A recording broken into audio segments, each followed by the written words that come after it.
খাসসা। ও আমার গোলামেরা, ওই আযাবকে ভয় করো যে আযাব যখন আমি জমিনের বুকে পাঠাই শুধু জালেমদেরকেই মারি না, আলেমদেরকেও মারি। আযাব যখন আসে তখন শুধু জালিমই মরে না, আলেমও মরে। জানেন, মুসা আলাইহিস সালামের পায়ে একবার একটা লাল পোকা কামড় দিয়েছে, লাল পিঁপড়া। লাল পিঁপড়া কামড় দিলে খুব আরাম লাগে না?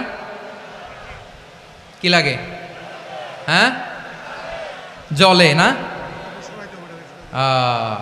লাল একটা পিঁপড়া কামড় দিছে, তো উনি রেগে মেগে পাশি দেখে লাল পিঁপড়ার বাসা, পা দিয়ে ডলে মুছে সবগুলো পিঁপড়া মেরে ফেলছে। এই ঘটনাটা আল্লাহ ঘটিয়েছেন এজন্য। মুসা আলাইহিস সালাম ছিলেন কালিমুল্লাহ, সরাসরি আল্লাহর সাথে কথা বলতেন।